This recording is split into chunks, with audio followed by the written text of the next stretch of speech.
Saudações a todos. Vamos mais uma vez para a nossa segunda parte desses estudos que nós nos propomos a fazer. Falamos um pouquinho, né, de Rivaio e Kardec, a sua iniciação com a doutrina espírita, analisamos fenômenos. E hoje nós vamos falar do Livro dos Espíritos e da Revista Espírita. Nós preparamos uma apresentação que eu quero compartilhar com vocês. Vamos começar então a nossa apresentação. Hoje, conforme nós combinamos, nós vamos falar hoje do Livro dos Espíritos e vamos falar também da Revista Espírita, que ela foi criada por Kardec logo em seguida, praticamente, né? Mas vamos relembrar um pouquinho da apresentação passada, para a gente refrescar um pouquinho a nossa memória. Vamos lembrar um pouquinho dos primeiros contatos com os fenômenos que ocorreu em 1854. Foi quando o Kardec, aliás, Rivaio, teve as primeiras notícias sobre as mesas girantes através do senhor Fortier. Em 55, o senhor Carlotti foi o primeiro a falar sobre a intervenção dos espíritos nesses fenômenos. Então, o senhor Carlotti não fala apenas do fenômeno, mas diz que a produção desses fenômenos é pelos espíritos. Finalmente, numa reunião na casa da senhora Planemezon, Kardec, aliás, Rivaio, presencia os fenômenos e alguns ensaios da escrita mediúnica, com auxílio de uma cesta. Então, ele passa a assistir às sessões também na casa do senhor Baudin. As médiums eram as duas senhoritas Baudin. Em 1856, ele passa a frequentar simultaneamente as reuniões do senhor Rostand e da senhora Jafé, que era uma sonâmbula, né? O senhor Rostand seria o magnetizador dela, né?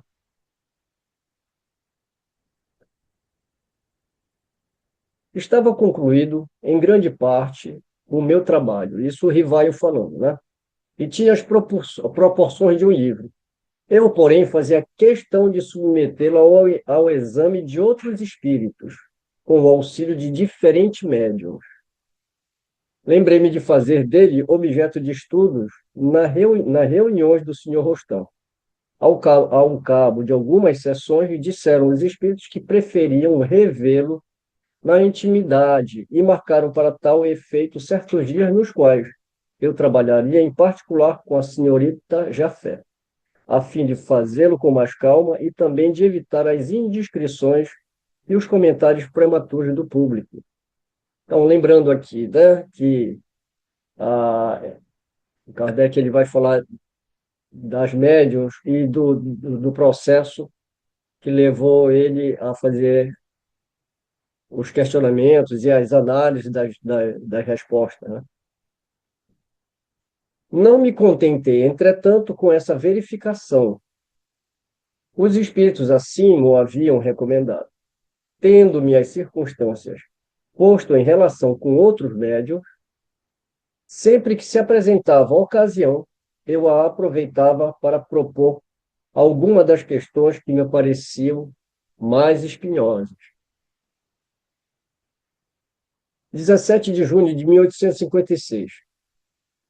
Comunicação na casa do senhor Baudin, a médium, senhorita Baudin, e o espírito que se manifesta é o espírito verdade. Sobre a pesquisa que Rivaio estava fazendo, as observações que ele estava fazendo. Uma parte da obra foi revista.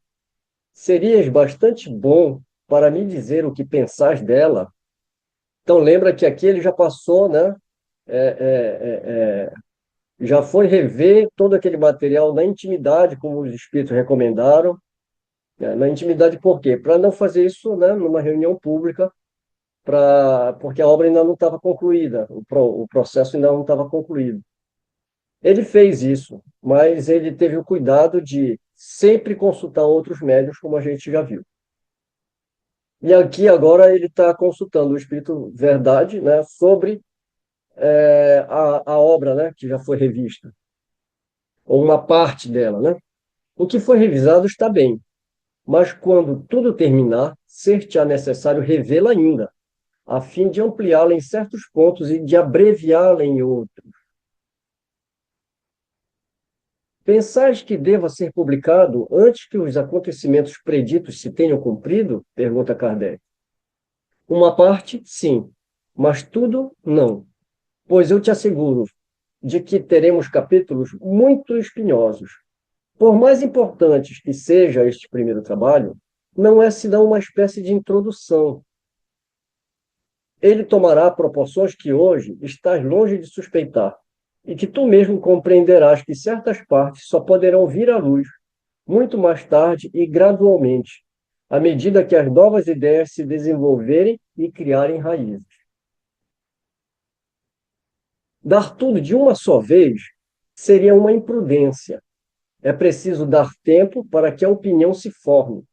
Encontrarás com impacientes que te empurrarão para diante. Não os ouça.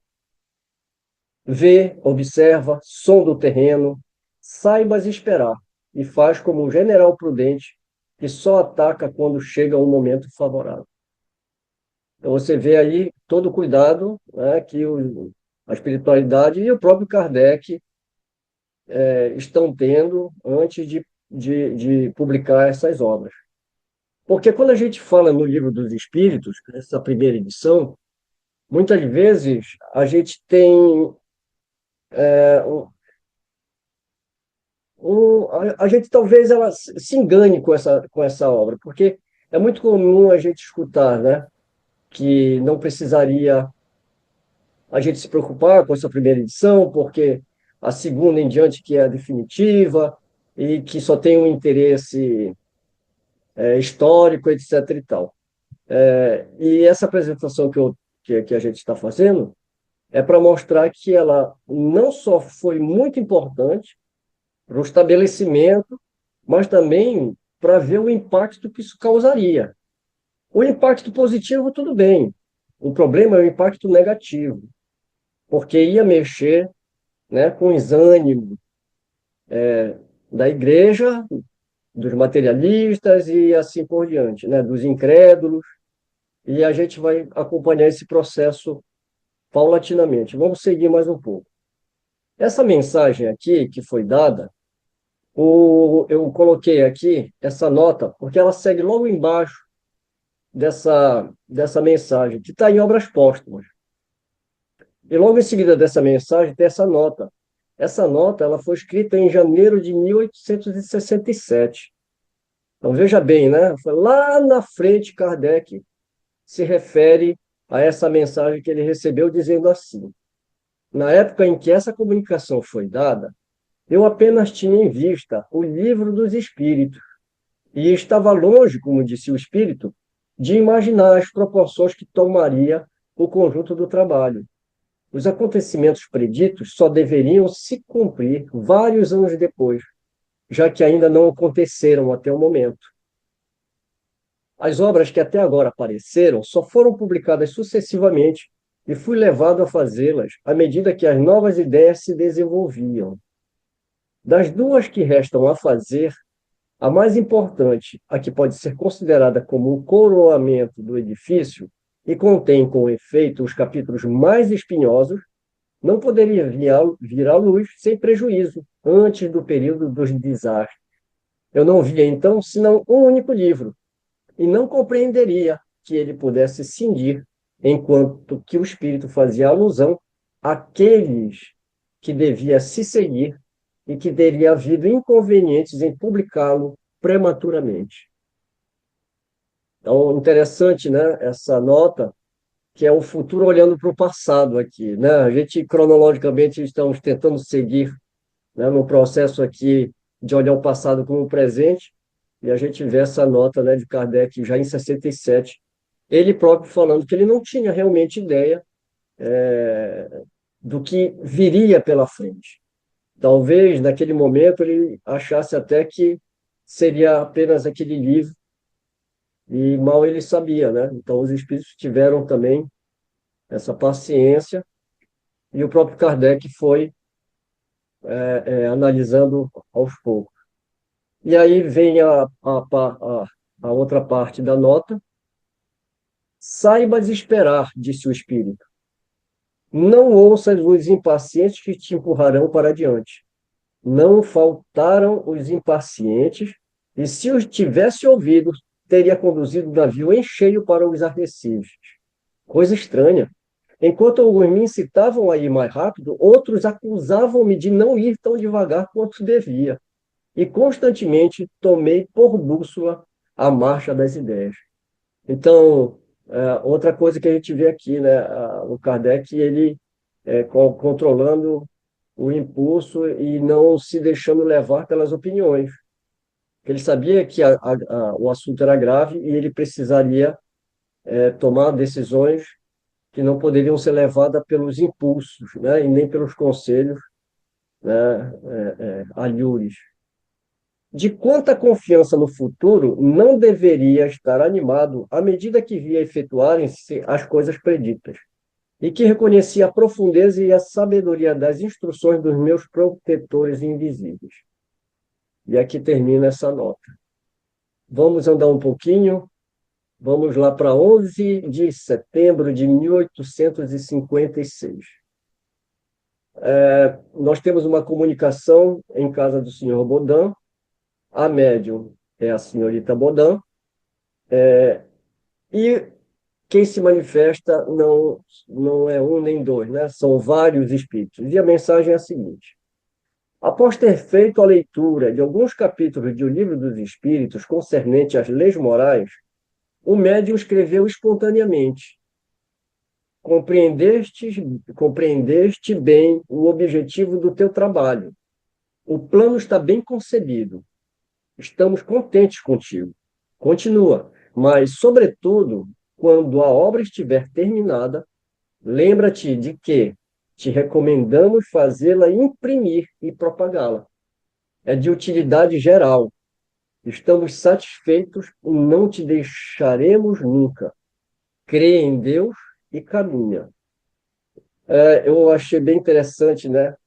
Quando ele fala: lembra-te de que te recomendamos fazê-la imprimir e propagá-la. Por quê, né? Não é para deixar na gaveta. É uma obra que é de utilidade geral, é do interesse da humanidade. Crê em Deus e caminha. Os espíritos ainda vão pedir para Kardec colocar, né, essa cepa, né, na abertura do livro dos espíritos, nos prolegômenos. Então, esse é um facsímile do original, do desenho que fizeram, né? E eles indicam para Kardec: porás no cabeçalho do livro a cepa que te desenhamos, porque é o emblema do trabalho do Criador. Aí se acham reunidos todos os princípios materiais que melhor podem representar o corpo e o espírito. O corpo é a cepa, o espírito é o licor, a alma ou espírito ligado à matéria é o bago. O homem quintessencia o espírito pelo trabalho, e tu sabes que só mediante o trabalho do corpo o espírito adquire conhecimento. Foi assim que mais de 10 médiuns prestaram concurso a esse trabalho, da comparação e da fusão de todas as respostas, coordenadas, classificadas e muitas vezes retocadas no silêncio da meditação. Foi que elaborei a primeira edição de O Livro dos Espíritos, entregue à publicidade em 18 de abril de 1857. Então, quando ele fala mais de 10 médiuns aqui, né, a gente em obras póstumas, que daí é de obras póstumas. No outro momento ele fala também de 20, mas aí já é da segunda edição. Mas praticamente nós vamos ter Kardec indicando, né, a senhorita B, provavelmente a senhorita Baudin, e a senhorita Jafé, como as duas médias principais, sendo que a Jafé é a que vai, na intimidade, fazer a revisão com ele, né? E mesmo assim, como ele citou lá atrás, ele não se deu por contente.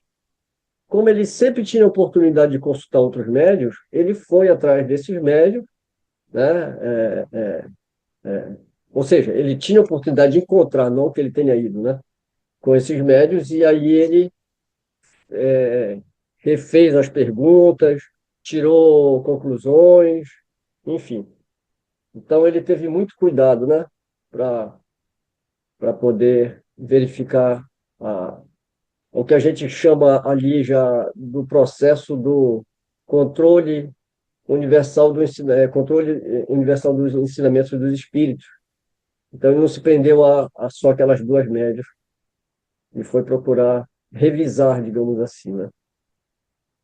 Bem, o livro dos espíritos, eu tomei cuidado para trazer aqui as capas de cada edição correspondente, porque você entra às vezes, né, para tirar o desenho dessas capas e aí a gente não sabe nem que edição é. Essa aqui eu tomei cuidado. Todas as capas que a gente colocou na apresentação, ela é correspondente às edições que a gente vai citar aqui. Então, esse livro dos Espíritos aqui é a primeira edição. Você pode ver aqui embaixo, né, indicando a livraria, né, dentro, Palácio Royal, Galeria d'Orléans. Então, essa daqui é a primeira edição. Aqui eu já havia trazido também, né,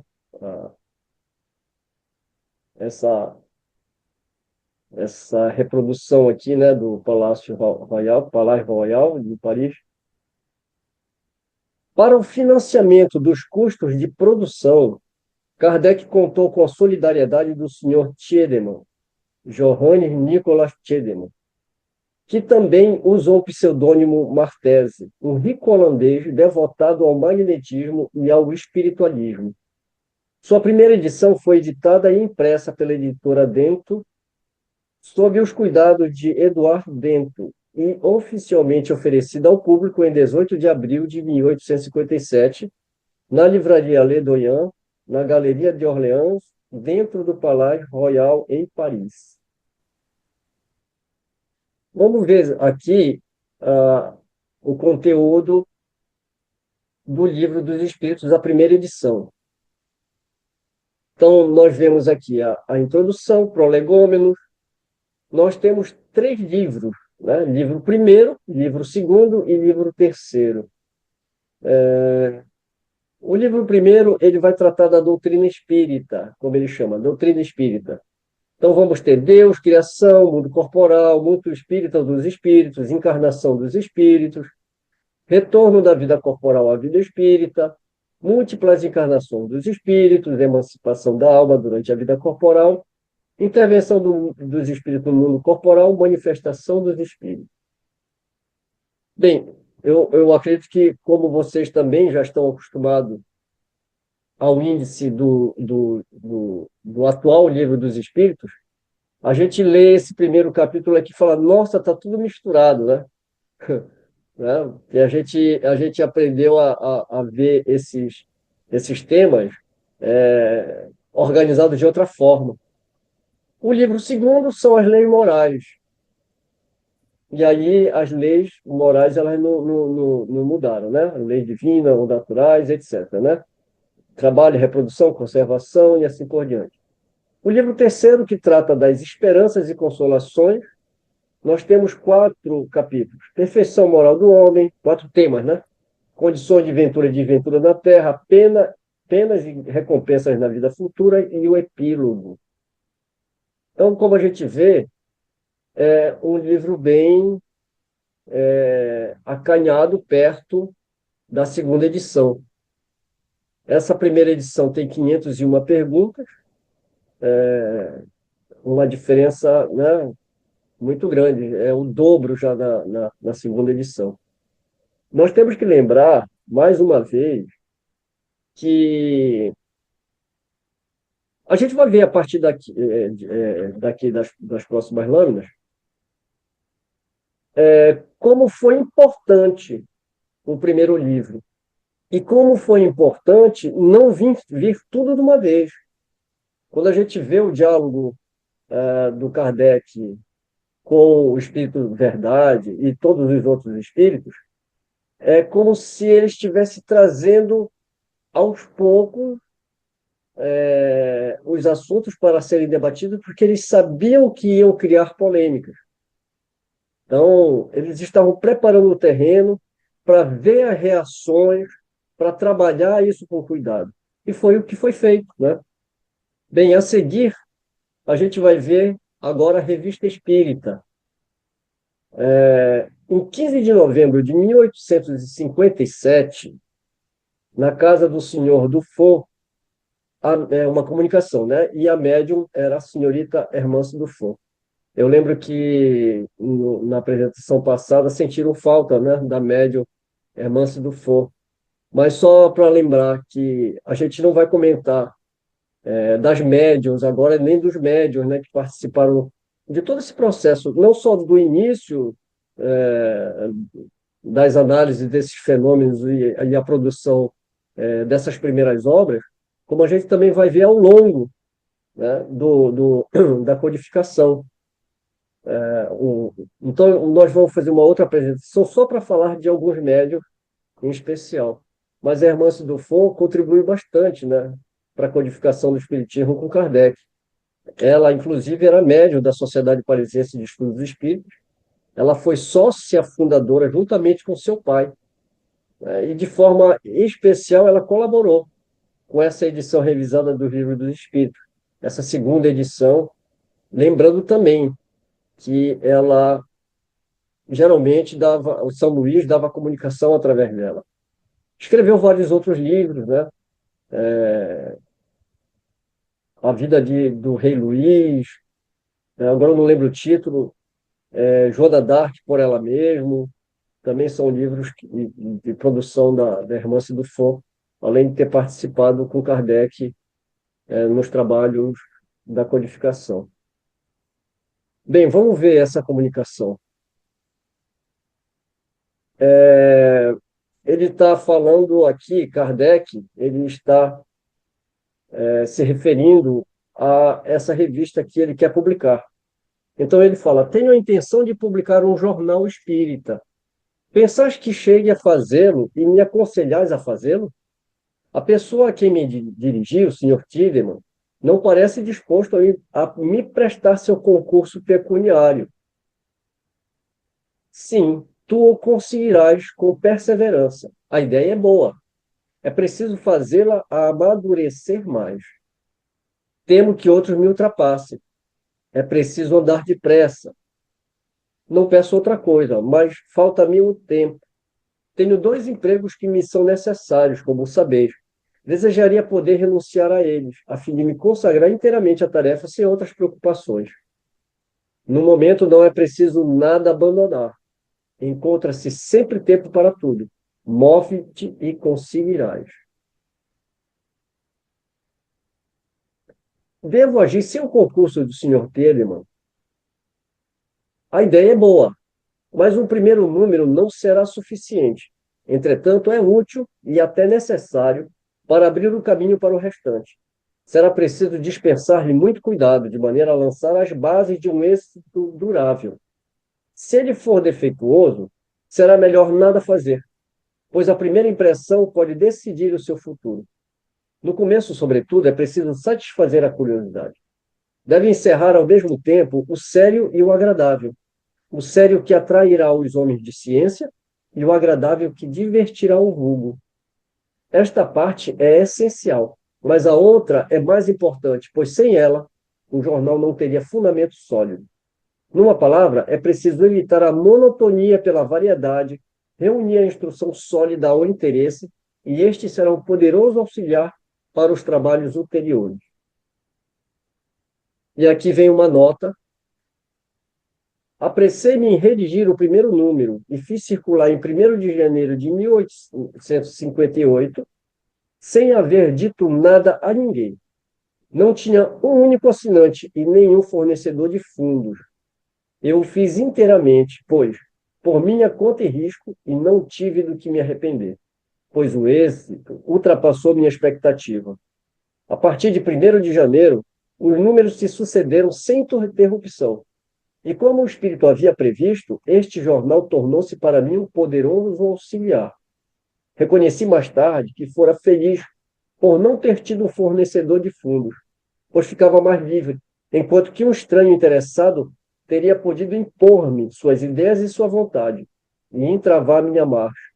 Sozinho não tinha que prestar contas a ninguém, embora minha tarefa fosse pesada como trabalho. Então, a gente vê aqui também, né, toda a cautela, né, e os conselhos que Kardec recebe, né, para fazer uma tarefa, mas uma tarefa ao mesmo tempo com seriedade, mas ao mesmo tempo que não fosse tediosa, que pudesse abraçar os intelectuais, mas também pudesse acolher a todo tipo de gente, né, sem, lógico, sair da seriedade e da gravidade que são os assuntos que seriam tratados nesse projeto. Janeiro de 1858, então, é lançada a Revista Espírita, né?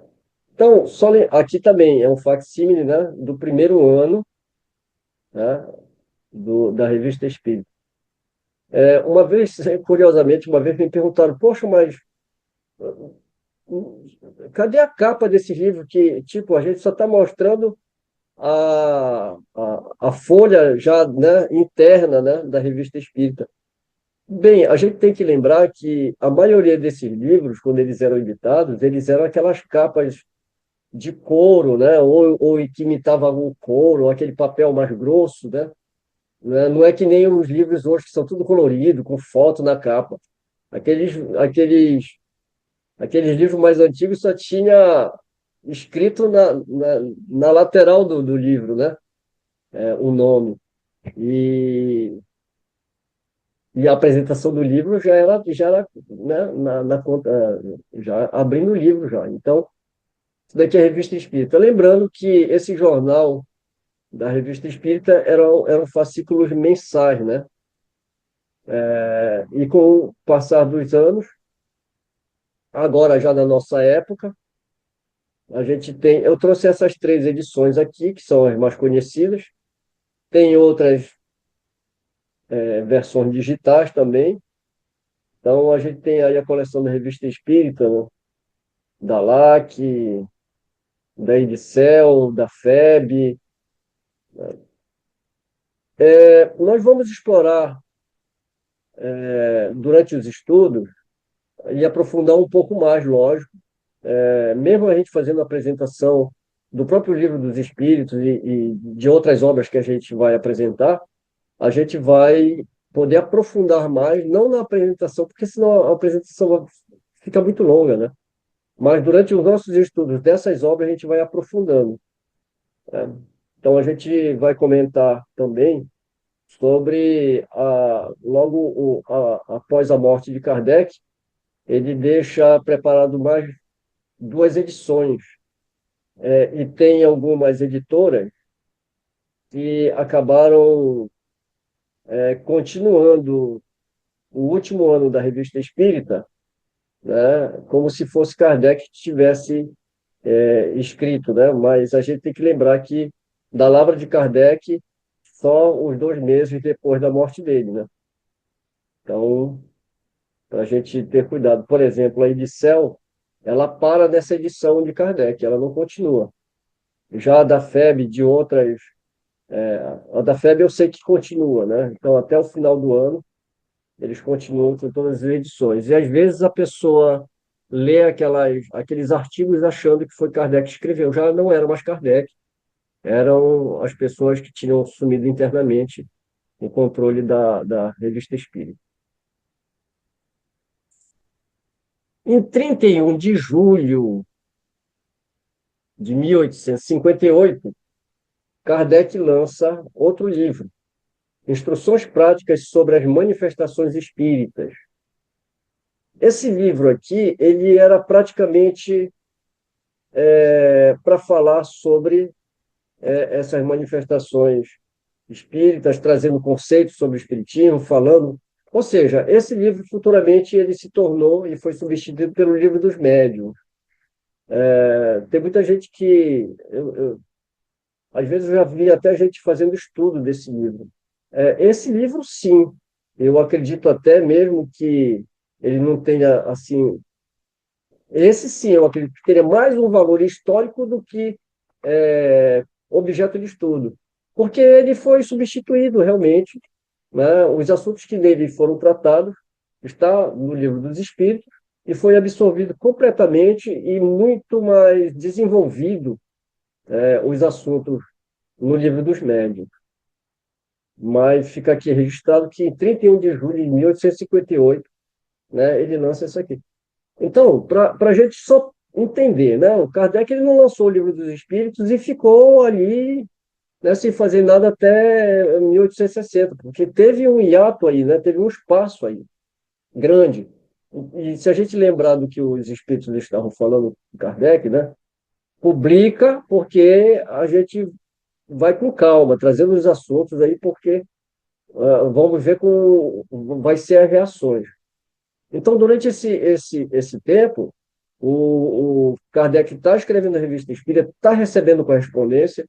No próprio Livro dos Espíritos, na primeira edição, ele inclusive pede para que as pessoas que se interessem e queiram entrar em contato para mandar a correspondência lá para a livraria do senhor Dentro, né? Que ele recolheria as cartas. Ou seja, ele então, a partir desse lançamento, ele foi tendo a oportunidade de receber as reações das pessoas. E conforme ele ia lidando com os assuntos, ele ia produzindo material também para fornecer para aquelas pessoas um direcionamento. Esse livro faz parte, né, desse trabalho, seguindo. E em 20 de agosto de 1859, ele lança o que é o Espiritismo. As pessoas que só têm conhecimento superficial do Espiritismo são, naturalmente, inclinadas a formular certas questões cuja solução podiam, sem dúvida, encontrar em um estudo mais aprofundado dele. Kardec parece que está falando com a gente hoje, né? Que é a ideia do livro, né? Desse opúsculo, como a gente chama. Porém, o tempo e muitas vezes a vontade lhes faltam para se entregarem a observações seguidas. Antes de empreender essa tarefa, muitos desejam saber, pelo menos, do que se trata e se vale a pena ocupar-se com tal coisa. Por isso, achamos útil apresentar resumidamente as respostas a algumas das principais perguntas que nos são diariamente dirigidas. Isto será, para o leitor, uma primeira iniciação e, para nós, tempo ganho sobre o que tínhamos de gastar a repetir constantemente a mesma coisa. Então, a gente vê aqui, né, já em 1859, quantas, né, indagações Kardec recebeu, mas também quantos ataques ele sofreu, né, da igreja, dos céticos, dos materialistas. E, e aí, está aqui, né, o facsímile da primeira edição também, do que é o Espiritismo. E aí a gente vai ver aqui uma coisinha, aqui no preâmbulo da obra, né? Eu não percebi, mas eu coloquei o mesmo texto, né? Daqui a gente já leu ali atrás. Só que aqui eu grifei, né? As pessoas que só têm conhecimento superficial do Espiritismo são naturalmente inclinadas a formular certa questão, cuja solução podiam, sem dúvida, encontrar em um estudo mais aprofundado. Como ele coloca aqui, às vezes a pessoa não tem tempo e nem muita vontade, né? Então ele criou essa obra. E como é que essa obra foi concebida, né? Como é que ela foi pensada? Sob a forma de diálogo, o primeiro capítulo deste volume encerra respostas às observações mais comumente feitas por aqueles que desconhecem os princípios fundamentais da doutrina. E bem assim, a, a refutação dos principais argumentos de seus contraditores. Essa forma nos pareceu a mais conveniente, por não ter a aridez dogmática, da dogmática. Então, aquelas respostas dogmáticas. Ao contrário, o Kardec, todas as respostas que Kardec está ali, né, é muito bem, é, é, é clara, né, é muito racional. Então, o tempo todo ele trabalha com o racional ali. Então, ele não traz nada dogmático. Ao contrário, muitas perguntas são dogmáticas. E talvez quem faz essas perguntas não esperasse uma resposta tão contundente, né, quanto ele tinha em mãos. No segundo capítulo, damos uma exposição sumária das partes da ciência prática e experimental, sobre as quais, na falta de uma instrução teórica completa, o observador novato deve fixar a sua atenção para poder julgar com conhecimento de causa. É aproximadamente um resumo de O Livro dos Médiuns. Esse livro, que é o Espiritismo, ele tem exatamente essa função. Ele trata das primeiras dúvidas que a pessoa tem. Nesse segundo capítulo, ele vai falar exatamente, né, de uma instrução teórica sobre os fenômenos. Como ele fala, que é aproximadamente um resumo do Livro dos Médiuns. E no terceiro capítulo, publicamos um resumo de O Livro dos Espíritos, com a solução, pela doutrina espírita, de certo número de problemas do mais alto interesse, de ordem psicológica, moral e filosófica, que diariamente são propostos e aos quais nenhuma filosofia deu ainda resposta satisfatória. Então, esse daqui é a base, né, do livro O que é o Espiritismo. E nesse livro também é que ele coloca o conceito, né? O que é o Espiritismo? O Espiritismo é uma ciência que trata da natureza, origem e destino dos espíritos, bem como de suas relações com o mundo corporal. Agora, nós vamos falar um pouquinho sobre as edições de O Livro dos Espíritos. Vamos falar especialmente da segunda edição de 1860. Vamos observar aqui algumas análises das modificações feitas por Kardec sobre vários aspectos em O Livro dos Espíritos até a sua 16ª edição. Antes da gente continuar, deixa eu só fazer aqui breves comentários antes de a gente prosseguir. O Livro dos Espíritos, ele foi sendo modificado ao longo das edições. Então, a segunda edição sofreu, aí a terceira, a quarta, a quinta, a sexta. Muitos estudiosos apontam, né, para a 12ª edição, que é o caso do Noleto da FEB, né, o Evandro Noleto Bezerra. Mas outros pesquisadores, outros analistas, eles vão até a 16ª, até mesmo porque Flammarion, ele cita no enterro de Kardec, que Kardec teria feito, né, a última edição, a 16ª. E tem a 17ª, mas a 17ª é uma cópia da 16ª, é uma outra edição, mas é a mesma edição. Então, a gente pode falar que a gente fala 16ª, porque a 17ª é uma reimpressão da 16ª. Então, a gente pode ter na cabeça que a 16ª foi a última edição que Kardec fez alguma modificação. E vejam só, essas modificações, elas são várias. É nota de rodapé, é folha de rosto, são prospectos de outras obras que estão por vir ou que já estão publicadas. Então, são diversas modificações, não necessariamente doutrinárias.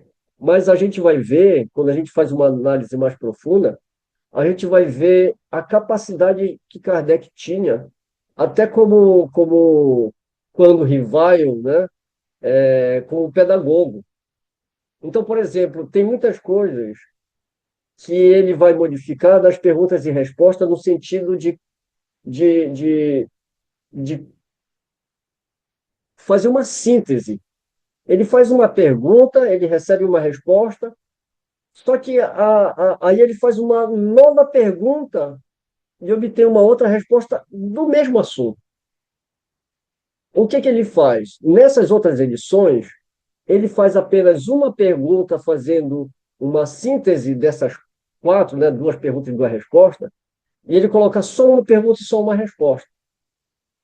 Então, aí você, quando você analisa e vê essa elaboração, aí você percebe o grande pedagogo que Kardec, né, era, e como ele tinha essa facilidade, né, digamos assim, de sintetizar esses conhecimentos sem prejuízo intelectual, muito pelo contrário, facilitava muito mais o raciocínio de quem estava lendo. Então, tem várias coisas aqui que a gente podia trazer, mas a gente levaria muito tempo fazendo uma exposição dessa. Tem um livro que a gente sempre cita, e que também eu usei aqui como, como consulta, né, para fazer essa apresentação, que é do Luiz Jorge Lira Neto. O nome do livro é Os Livros dos Espíritos. Eu recomendo esse livro, é muito interessante. Tem outros livros, tem outros analistas também, outros escritores, que o próprio Luiz Jorge Lira Neto cita na obra dele. E esse livro está bem completo, trazendo tabelas de comparações. Então, o que a gente fez aqui foi trazer dois aspectos que são muito comuns até entre nós aqui né, do nosso grupo de estudos Fraternidade Japão. São duas questões que a gente sempre esbarrava, né? Então, vamos a ela. Sobre a disposição das perguntas e respostas.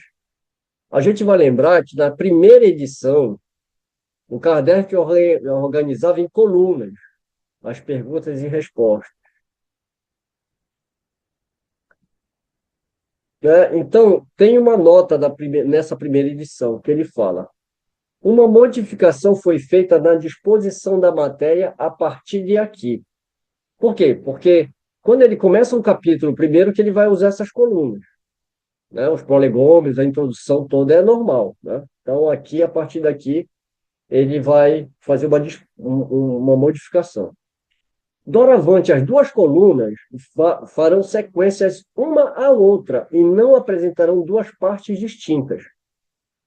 Como precedentemente as respostas textuais dadas pelos espíritos seguem imediatamente as perguntas e são postas entre aspas. Aqui também pequenininho, né? Mas dá para ver aqui, se você vê o mouse aqui, né, na resposta 2, né? Na primeira pergunta, né? Qu'est-ce que c'est que Dieu? O que é Deus? E aqui entre parênteses está escrito, né? A definição está aqui ao lado. Então, a resposta, né, está aqui, né? Deus é a inteligência suprema, causa primária de todas as coisas. Aí aqui também tem a segunda pergunta e, entre aspas, aqui está a resposta. O que vem após as respostas, quer dizer, o que vem após não é para baixo, né? Como ele falou, coluna, né? Então, o que vem após as respostas, que é a coluna aqui, constitui um desenvolvimento do assunto emanado também dos espíritos quanto ao fundo. Então, isso aqui é o desenvolvimento dessa resposta, ou comentário da resposta, que demanda, né, que vem do assunto emanado também dos espíritos quanto ao fundo, não na forma. Isso é muito importante, a gente vai, né, analisar isso aqui. E, afinal, sempre revisto, aprovado e, não raro, corrigido por eles. são ideias que emitiram parceladamente em diversas épocas, resumidas em estilo mais fluente, delas excluindo-se o que formava dúplice lição com o texto da resposta precedente. Então, aqui dá para ver melhor, né? Então, aqui é a primeira edição do Livro dos Espíritos, aqui é a segunda edição de 1860. Então, aqui a pergunta, resposta na coluna do lado. A pergunta, a resposta com aspas, e o comentário dos espíritos na outra coluna, né? E assim por diante. Quando não havia comentário, não tinha nada. Aqui na segunda edição, não é mais coluna.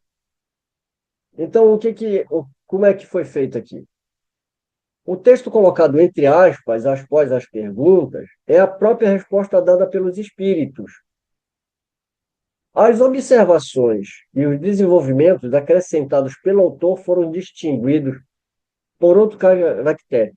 Deixa eu ler de novo devagar aqui para né, a gente não se atrapalhar, para ficar bem claro. O texto colocado entre aspas, após as perguntas e a própria resposta dada pelos espíritos. Né? Então, aqui, ó, né? Tá entre aspas. As observações e os desenvolvimentos acrescentados pelo autor foram distinguidos por outro caractere.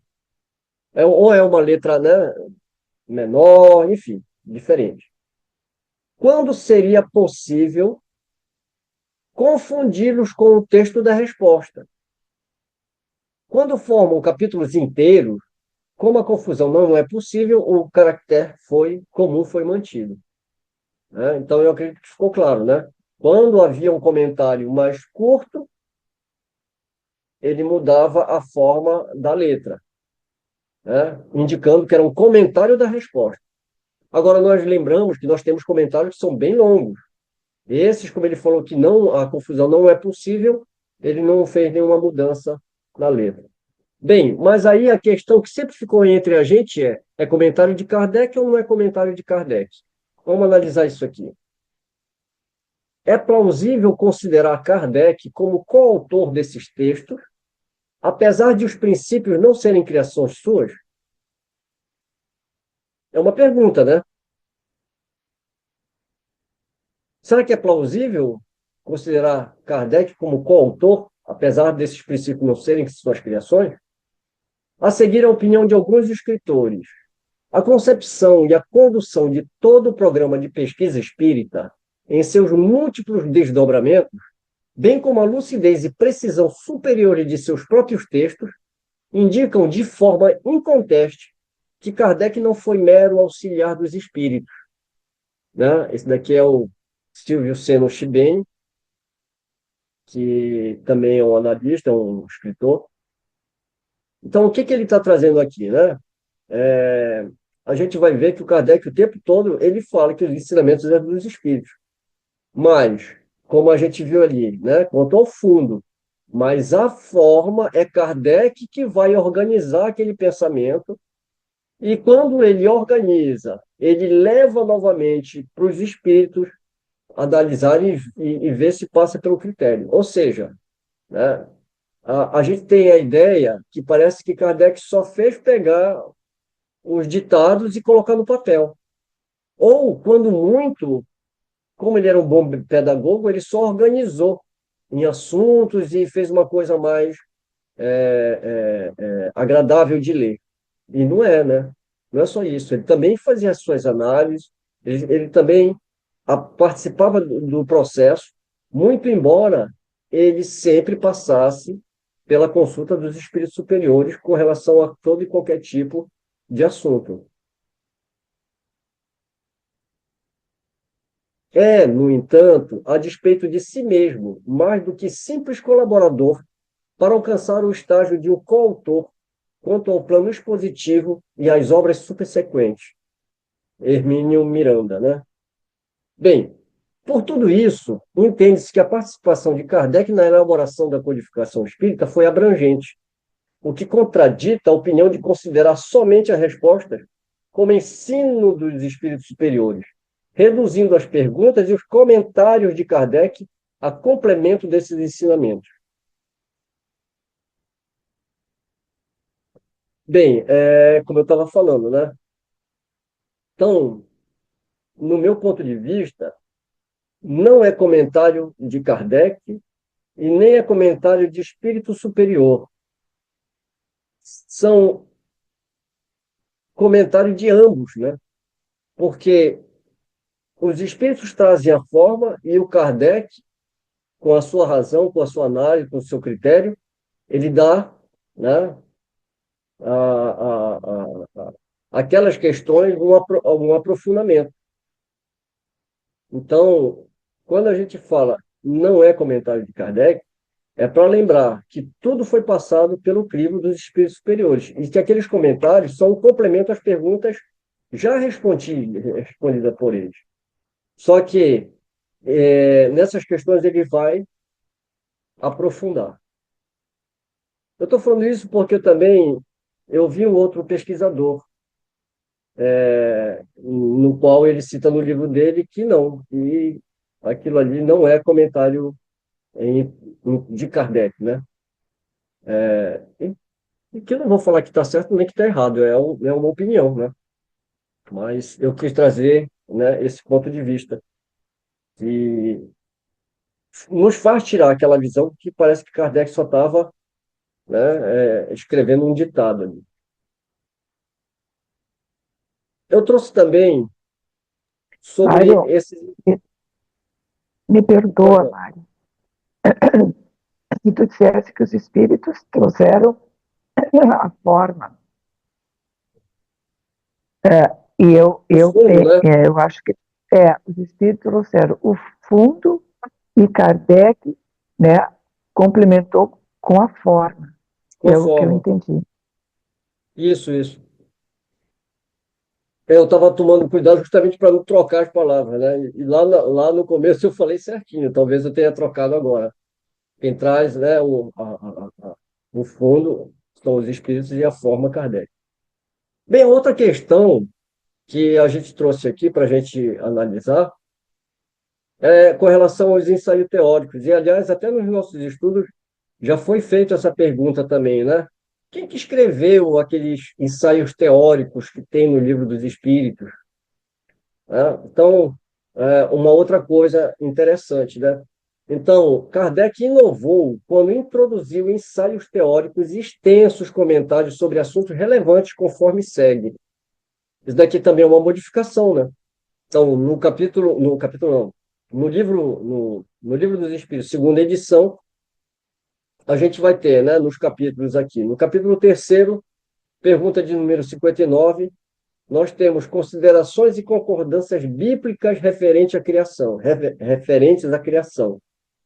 que é um ensaio teórico. Isso daqui já é uma antecipação de assuntos que Kardec vai abordar no livro A Gênese. No capítulo quinto, pergunta de número 222, considerações sobre a pluralidade das existências, que é um tema sobre a reencarnação. No capítulo sexto, pergunta de número 257, ensaio teórico sobre a sensação dos espíritos. É um tema que trata do perispírito e a sensação pós-morte dos espíritos. Capítulo oitavo, pergunta número 455, resumo teórico do sonambulismo, do êxtase e da dupla vista. Correlação entre o fenômeno mediúnico e o magnetismo. Importante porque Kardec foi estudioso do magnetismo por vários anos e estava bem informado para tecer considerações sobre os dois fenômenos. E, finalmente, no capítulo 9, pergunta de número 872, resumo teórico do móvel das ações do homem. Desenvolvimento dos temas como livre-arbítrio, liberdade de pensamento e fatalidade. Vamos ver agora, vocês lembram, né, do índice dos capítulos da primeira edição. Coube aqui nessa lâmina tranquilo, tinha espaço suficiente, eram apenas 3 livros. Deu um trabalho para tentar colocar tudo isso aqui. Tentei espremer, e a gente vê, né, como ficou muito mais extenso, muito mais organizado, os assuntos, os temas, e muito mais aprofundado. Muito embora eu gosto dessa tradução para português, quando a gente vê o tradutor ter o cuidado de traduzir do francês livro primeiro, livro segundo, livro terceiro e livro quarto, que está na próxima lâmina, né? Alguns colocam parte primeira, parte segunda. Particularmente, eu gosto da tradução, né? Primeiro porque a tradução é essa mesmo, né? No original está livro primeiro, não está parte primeira. Por quê? Porque cada um desses assuntos ele vai ser aprofundado nas outras obras que Kardec vai publicar. Então, cada livro daqui vai dar origem a outro livro, para a gente ver como é que é, né? Os espíritos apenas trouxeram uma primeira parte com 501 perguntas durante todo aquele tempo ali, né, de 58, quando teve a publicação, até 60, para que esses assuntos fossem explorados, para que Kardec tivesse contato com outros fenômenos, com pessoas de outras partes da França e do mundo, né? Então, nesse primeiro impacto, o Kardec ele teve, inclusive, as ideias da forma como ela chegava até as pessoas, qual era o impacto que causava. Tudo isso ele teve tempo, né, para mais tarde ir desenvolvendo essa segunda edição. E quando a gente olha aqui o livro primeiro, As Causas Primárias, Deus, elementos gerais do universo, criação, princípio vital, né? E assim por diante, né? Livro segundo, que trata do mundo espírita ou dos espíritos, ou seja, da erraticidade, né? Qual é a origem e natureza dos espíritos. Vai falar sobre a encarnação dos espíritos, o retorno da vida corpórea à vida espiritual, como é que se dá, né, o desenlace do espírito, do corpo, o que é que acontece à alma após a morte, a pluralidade das existências que ele vai explorar, que é a reencarnação, considerações, isso daqui é um daqueles temas, né, que a gente falou agora há pouco, vida espírita, retorno à vida corporal, né, ou seja, agora é de lá para cá, como é que se dá isso, né, influência do organismo, esquecimento do passado, etc. Bem, vamos seguir um pouquinho. Nós temos o livro terceiro, que vai explorar as leis morais, e, finalmente, o livro quarto, Esperanças e Consolações. Quando a gente estuda o livro terceiro do Livro dos Espíritos, nós vamos ver o quê? As leis morais. A lei divina ou natural, lei de adoração, lei do trabalho, reprodução, conservação e assim por diante, né? Então, quer dizer, toda moral, porque a moral é um ramo da filosofia. Então, você vê como é que é tratado a moral dentro do Livro dos Espíritos. Porque isso daqui, ele vai dar seguimento com o Evangelho segundo o Espiritismo. Agora, falando da moral de Jesus, mas por esse prisma, a moral da filosofia, e não uma moral religiosa.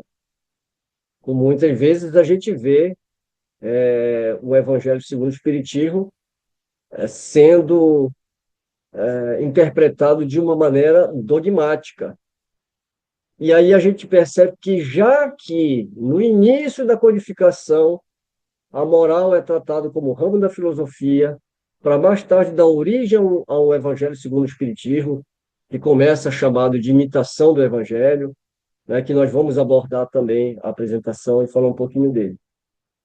E, finalmente, o livro quarto, Esperanças e Consolações, né, que vai abordar esses assuntos com relação às penas e gozos aqui na Terra, as penas e gozo futuro, né? Ou seja, no desencarne, como é que isso se dá? Isso vai dar origem ao livro Céu e Inferno, onde Kardec vai abordar exatamente essa questão. sobre o céu, sobre o inferno, e agora não mais do ponto de vista dogmático, e sim do ponto de vista racional. A gente já está terminando a apresentação, e eu trouxe aqui essa, que está em Obras Póstumas, essa comunicação do dia 15 de abril de 1860, através do médium senhor Jorge Genowilat, me perdoe a pronúncia. Foi uma comunicação transmitida pelo senhor Brion Dorgeval sobre o futuro do Espiritismo. O Espiritismo é chamado a desempenhar um papel imenso na Terra. É ele quem reformará a legislação tão frequentemente contrária às leis divinas. É ele quem retificará os erros da história. É ele quem reconduzirá a religião do Cristo, que se tornou, nas mãos dos padres, um comércio e um tráfico vil. Ele instituirá a verdadeira religião, a religião natural, a que parte do coração e vai direto a Deus, sem se deter nas franjas de uma batina ou no degrau de um altar. Ele extinguirá para sempre o ateísmo e o materialismo, aos quais alguns homens foram levados pelos abusos incessantes daqueles que se dizem ministros de Deus, pregam a caridade com uma espada em cada mão, sacrificam às suas ambições e ao espírito de dominação os mais sagrados direitos da humanidade. Assina um espírito. Então, aqui a gente vai terminando a nossa apresentação. Vamos interromper o compartilhamento para a gente poder conversar um pouquinho. Esse papel da primeira edição eu acho extremamente importante. Para mim, é um grande ensaio, porque, na verdade, algumas partes da primeira edição ele retirou do livro dos Espíritos e foi colocado no livro dos Médiuns. E o livro dos Médiuns me chamou muita atenção que Kardec se preocupou em como estudar a doutrina espírita, o que eu acho que é uma coisa nova em toda a história livresca, vai, digamos. E isso, só chamando a atenção para esse detalhe, como a gente sempre aborda esses dois aspectos, porque primeiro uma publicação, depois 3 anos depois a outra, isso fazia parte de um critério muito lúcido, consciente, do Kardec missionário, que fez esse trabalho orientado constantemente por uma pleide de espíritos superiores sob a égide do Espírito de Verdade, e que aí também eu termino concluindo a questão do coautor. A ideia de coautor é uma ideia que implica uma certa participação direta no trabalho, com o seu trabalho, com o seu próprio. E a ideia de coautor, quando aí você colocou muito bem essa questão, esse texto da questão da forma, a parte que o Kardec. Isso não leva a ser um coautor, ele era o instrumento missionário da espiritualidade superior para nos trazer essa doutrina que não é dele, e ele insiste sistematicamente com a maior ênfase possível ao longo de todo o processo da colaboração, da elaboração. E a gente tem que ter cuidado com isso, tem que. E essa coisa última que você falou aí, só porque o cara tem um nome, vai ler lá e. Não, a gente tem a obrigação, o dever de aprofundar para ter uma resposta mais direta, né? Era isso, Mara. A Mas apresentação foi eu ainda, excelente. de uma certa forma, eu ainda fico com. Eu acredito que até Kardec, se ele me ouvir, ele vai ficar alegre. Eu prefiro ficar com o coautor. Sabe por quê? Porque tira aquela ideia de santo, né? Porque tudo no Brasil é assim, o cara vira santo, né? É instrumento. Você falou muito bem falado, foi um instrumento e um bom instrumento. Mas assim, eu não sei se vocês estão me entendendo, eu não sei se eu estou conseguindo me fazer entender. Tira aquele aspecto místico de santo, de um cara escolhido, né? É lógico que é um cara preparado e tal, mas eu prefiro enveredar por outra forma de falar para. Porque você já viu, né? Médium no Brasil vira santo, escritor no Brasil vira intelectual de academia, enfim, né? Então a gente tem aquele costume de exaltar muito, né? A personalidade. E o Kardec, muito pelo contrário. Ele o tempo todo, ele incansavelmente, ele falou exatamente que toda a produção ali era dos espíritos. Lógico que a humildade dele não chegava a torná-lo hipócrita. Como bem Jesus falou, né? Quando chamaram ele de bom mestre, ele falou: bom eu sou. Ou seja, você também tem que saber o momento, saber as suas qualidades, né? Mas, né? Aliás, ao contrário, né? Bom mestre. Mestre é isso eu sou, né? Mas ele falou: bom não, né? Você não sabe o que é bom. Bom só Deus. Então, assim, a gente também saber nos colocarmos e também colocarmos as pessoas a quem a gente admira, seja ela na figura de Kardec, seja ela numa personalidade viva e até amiga nossa também, para a gente não exaltar esses egos, né? E antes de passar a palavra para a Nilce, o último comentário da tua fala, a respeito do fato desses livros terem sua importância histórica. Se a gente for olhar do ponto de vista doutrinário, esses livros como Instruções Práticas, o próprio Livro dos Espíritos, eles acabam realmente tendo hoje um papel mais histórico do que.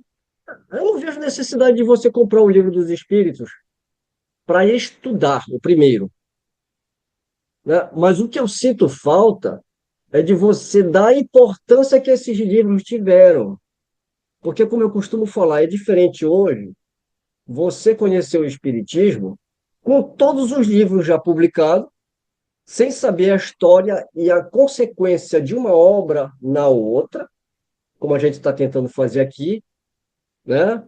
É, e com toda a confusão que fizeram com os ensinamentos dos espíritos, principalmente no Brasil, né? E o Brasil está exportando esse espiritismo à moda da casa para o mundo, ou seja, a gente não conhece o espiritismo. Então, olhar para essa obra aí, né? Mas nesse sentido que a gente está dando aqui, o valor histórico dela, o sentido dos assuntos, como foram tratados, como Kardec tratou, como foram as publicações, porque implica em muita coisa.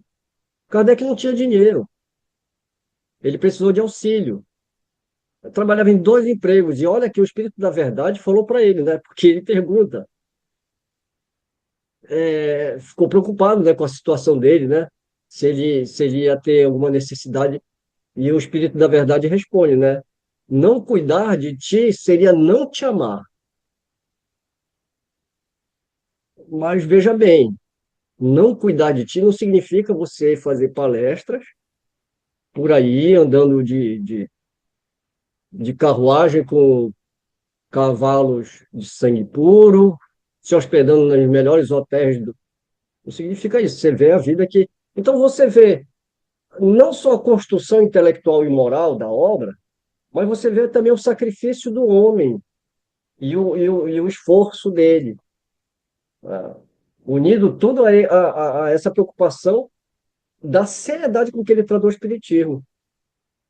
Então, é esse processo da construção dessas obras, saber como elas foram construídas e como elas foram se desdobrando, que eu acho que é o papel da gente voltar para ver essas obras. Mas como assunto mesmo está superado, né? Você não vai estudar hoje Espiritismo olhando para esse primeiro livro, né? Nilce levantou a mão, mas a sua câmera está desligada. Você pode falar?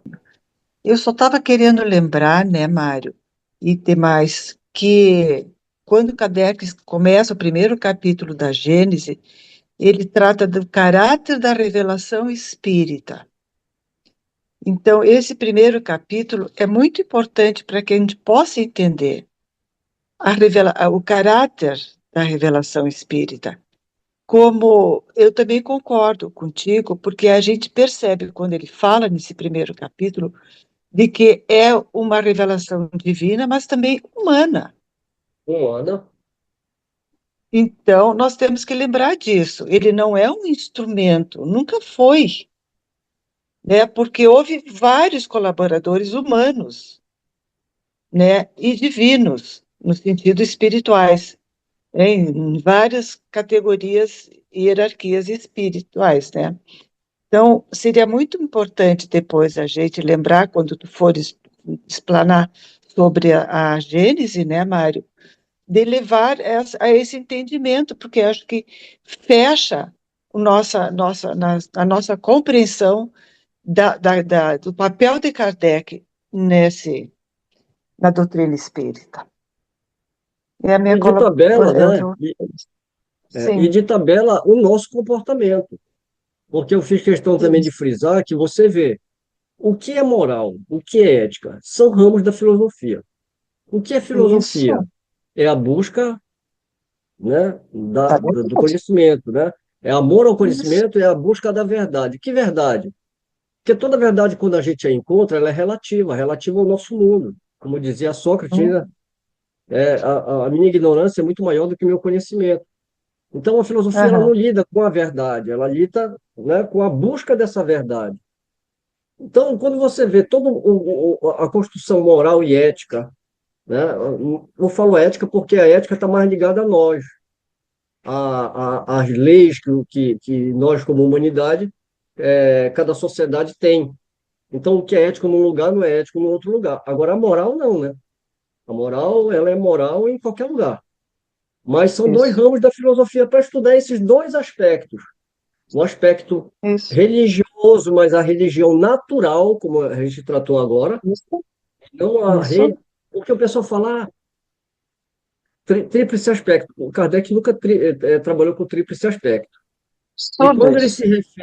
quando ele se refere à religião, ele se refere à religião natural, a não Isso, dogmática. Então, não é religião no isso, sentido dogmático. Então, eu fiz questão justamente de, né, pontuar ali as leis morais, porque ali está sendo trabalhado a moral filosófica para mais tarde ser desenvolvida com a moral de Jesus. Então, alguns de vocês já perceberam que o trabalho que a gente está fazendo na nossa página do Facebook da Sociedade de Estudos Espíritas Fraternidade, primeiro, a gente fugiu daquela forma de colocar, porque todo sábado nós postamos o Evangelho, sequencialmente, porque é o que a gente estuda a cada semana aqui também no nosso grupo. Então a gente vai na sequência. Então eu colocava lá, o Evangelho segundo o Espiritismo, capítulo tal, item tal. Aí eu disse, eu vou ter que mudar isso, porque parece assim. Mateus capítulo tal, versículo tal, sabe? Uma coisa muito ligada.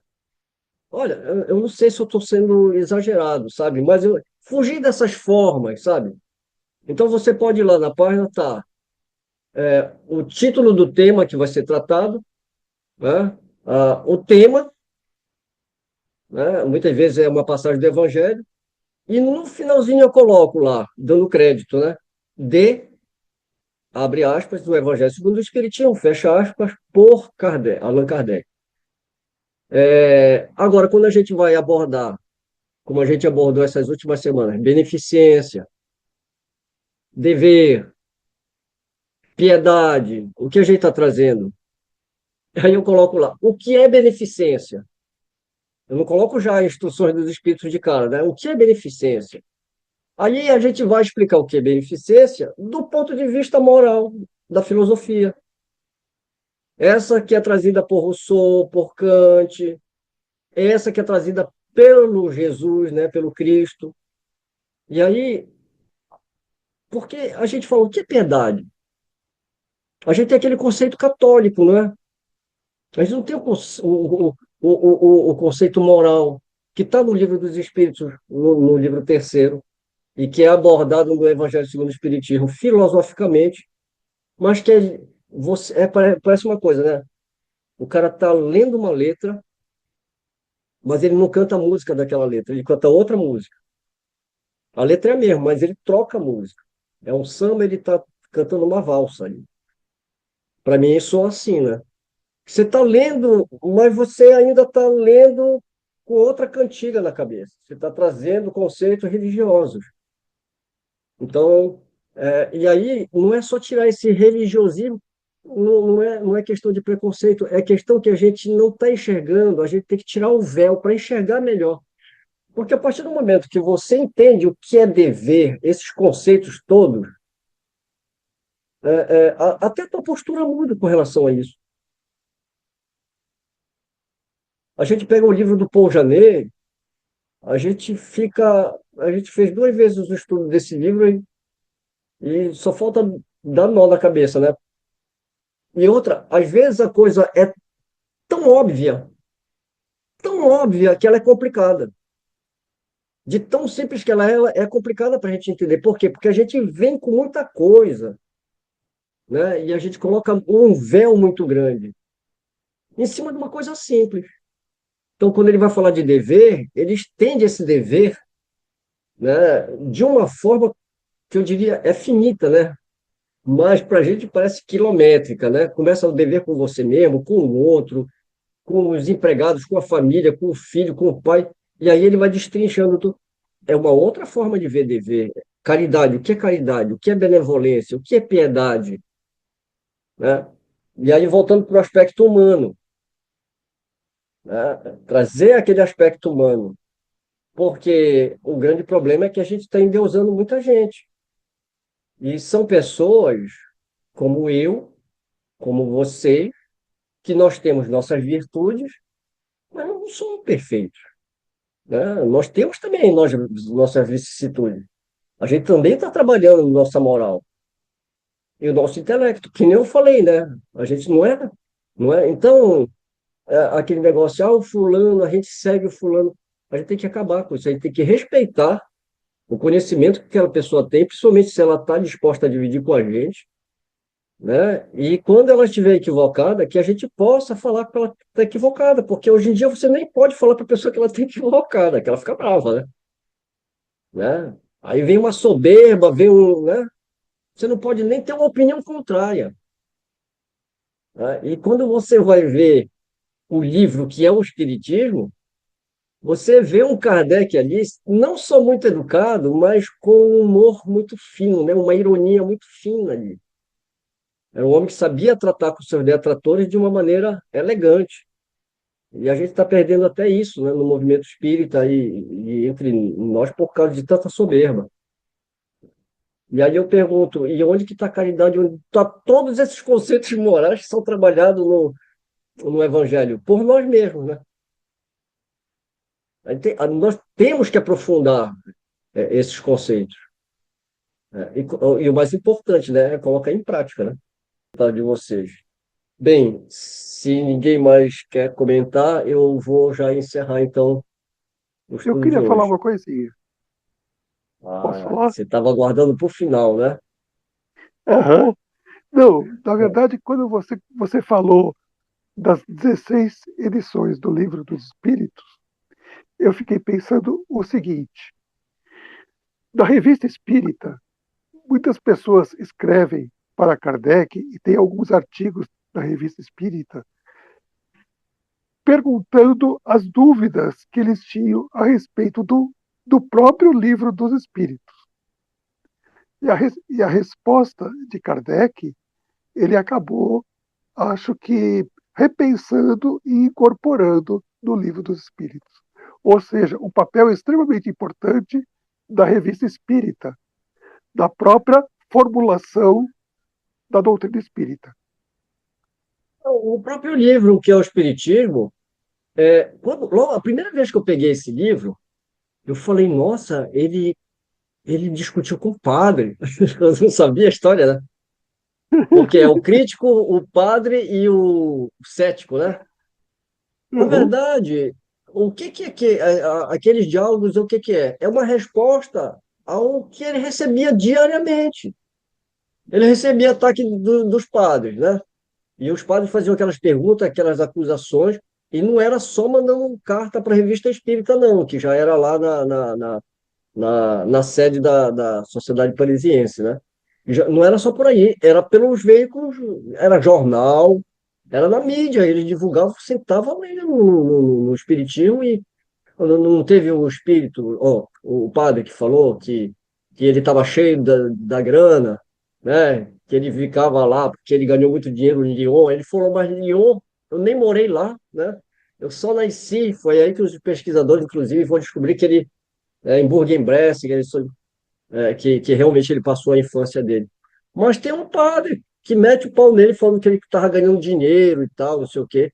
E aquilo ali foi parar no livro que é o Espiritismo. Então, agora, muitos ensaios também que foram parar na Gênese, comunicações, Flammarion está uma comunicação extensa, né? Que ele vai para a Gênese, depois ele publica como se fosse um livretinho, aí quando esgotou, ele não publicou mais, né? Ele jogou lá na Gênese direto, né? A Nilce vai sair. Nilce, obrigado por ter participado hoje. E aí, agradecendo também a todos vocês, vamos encerrar então o nosso estudo. Deixa eu parar a gravação aqui.